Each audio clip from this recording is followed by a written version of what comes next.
Aujourd'hui, Claire Doutrillo nous présente les dessous d'une affaire politique qui a marqué l'histoire de la France, l'affaire Dreyfus.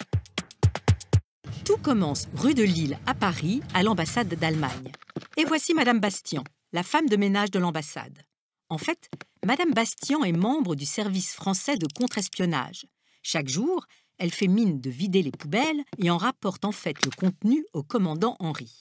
Et en ce jour de septembre 1894, elle trouve dans la poubelle une lettre qu'on appellera désormais le bordereau, une lettre déchirée en 6 grands morceaux, non signée et non datée, adressée à l'attaché militaire allemand en poste à l'ambassade d'Allemagne, Max von Schwarzkoppen. Le bordereau fait état de documents militaires confidentiels français qui doivent être transmis à une puissance étrangère. Le ministre de la Guerre ordonne une enquête et très vite, un coupable idéal est identifié. C'est le capitaine Alfred Dreyfus.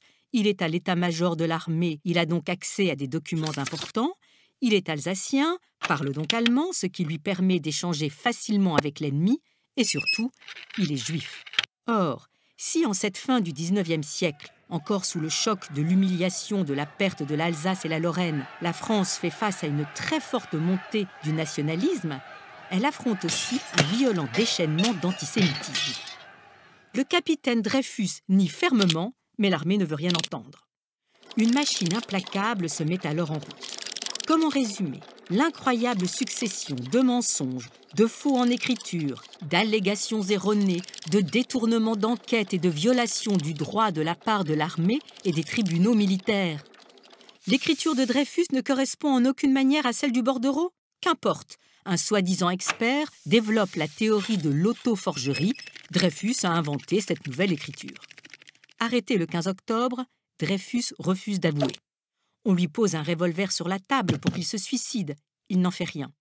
Il est alors inculpé d'intelligence avec l'ennemi et incarcéré dans le secret total. Fin octobre, un journal antisémite, La Libre Parole, révèle l'affaire et se déchaîne contre Dreyfus. C'est le début d'une campagne antisémite qui va se propager à travers toute la France. Le frère de Dreyfus, Mathieu Dreyfus, engage les meilleurs avocats.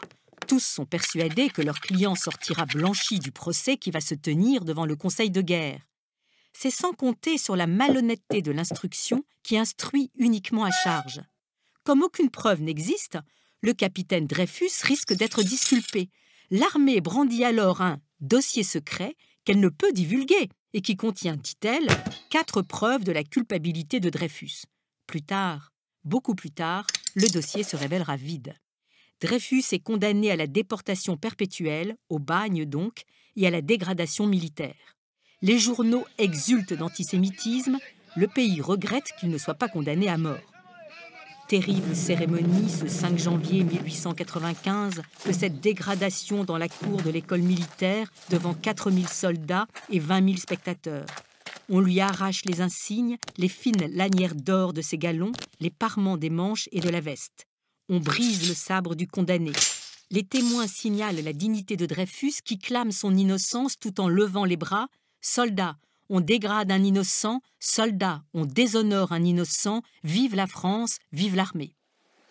Dreyfus embarque pour l'île du Diable, au large de la Guyane. Avec ses gardiens, il en est le seul habitant. Ses conditions de vie sont épouvantables, la chaleur intenable, la nourriture frelatée. Son état se dégrade très vite, des maladies tropicales le terrassent.